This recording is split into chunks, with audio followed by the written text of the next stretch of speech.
Welcome to One Chapter, One Thought. I'm Pastor Chris from Lincroft Bible Church in New Jersey, and every weekday I read one chapter of the New Testament and offer one brief devotional thought. Today's reading is from the Gospel of Matthew, chapter 14. At that time, Herod the Tetrarch heard the news about Jesus and said to his servants, "This is John the Baptist. He has risen from the dead. That is why miraculous powers are at work with him. For when Herod had arrested John, he bound him and put him in prison because of Herodias, the wife of his brother Philip. For John had been saying to him, 'It's not lawful for you to have her.' Although Herod wanted to put him to death, he feared the crowd because they regarded John as a prophet. But when Herod's birthday came, the daughter of Herodias danced before them and pleased Herod so much that he promised with an oath to give her whatever she asked. Having been prompted by her mother, she said, 'Give me here on a platter the head of John the Baptist.' Although he was grieved, the king commanded it to give orders because of his oath and because of his dinner guests. He sent and had John beheaded in the prison. And his head was brought on a platter and given to the girl. She brought it to her mother. John's disciples came and took the body away and buried it, and they went and reported to Jesus. Now, when Jesus heard about John, he withdrew from there in a boat to a secluded place by himself. And when the people heard this, they followed him on foot from the cities. When he went ashore, he saw a large crowd and felt compassion for them and healed their sick. When it was evening, the disciples came to him and said, 'This place is desolate and the hour is already late. So send the crowds away that they may go in the villages and buy food for themselves.' But Jesus said to them, 'They do not need to go away. You give them something to eat.' But they said to him, 'We only have 5 loaves and 2 fishes. He said to them, 'Bring them here to me.' Ordering the people to sit down on the grass, he took the 5 loaves and the 2 fish, and he looked up to heaven. He blessed the food, breaking the loaves. He gave them to the disciples, and the disciples gave them to the crowds. And they all ate and were satisfied. They picked up what was left over of the broken pieces, 12 full baskets. There were about 5,000 men who ate, besides women and children. Immediately, Jesus made his disciples get into the boat and go ahead of him to the other side while he sent the crowds away. After he had sent the crowds away, he went up on the mountain by himself to pray, and when it was evening, he was there alone. But the boat was already a long distance from the land, being battered by the waves, for the wind was contrary. And in the 4th watch of the night, he came to them walking on the water. When the disciples saw him walking on the sea, they were terrified and said, 'It's a ghost!' They cried out in fear. But immediately Jesus spoke to them, saying, 'Take courage, it is I. Do not be afraid.' Peter said to Jesus, 'Lord, if it is you, command me to come out to you on the water.' And Jesus said, 'Come.' And Peter got out of the boat and walked on the water and came toward Jesus. But seeing the wind, he became frightened, and beginning to sink, he cried out, 'Lord, save me.' And immediately Jesus stretched out his hand and took hold of him and said, 'You have little faith. Why did you doubt?' When they got into the boat, the wind stopped. And those who were in the boat worshipped him, saying, 'You are certainly God's Son.' When they crossed over, they came to the land of Gennesaret.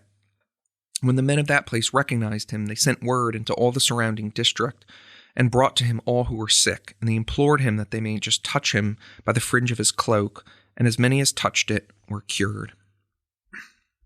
One thought. Matthew highlights the compassion of Jesus often. It says back in Matthew chapter 9, Jesus saw the crowds and felt compassion on them as they were distressed like sheep without a shepherd.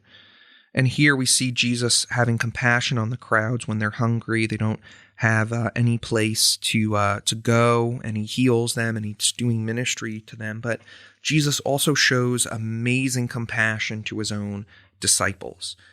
So after a long day of ministry, Jesus tells them, "Get in this boat, go across the lake. I'm going to go pray for a while." And Jesus goes up on a mountain and he's praying to the Father. But in the middle of the night, a storm kicks up on the lake as they're making their way across, and the disciples aren't really making any progress. They're being battered around, or even battered around by these winds and waves. And Jesus then comes down off the mountain and starts walking towards them.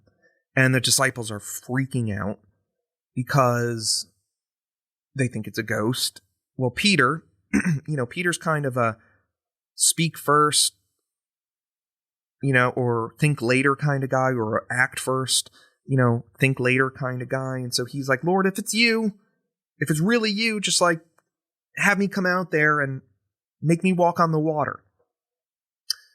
And Jesus says, all right, come out here. And Peter gets out of the boat. He's walking on the water. Things are going well for him for a time. And then he takes his eyes off of Jesus.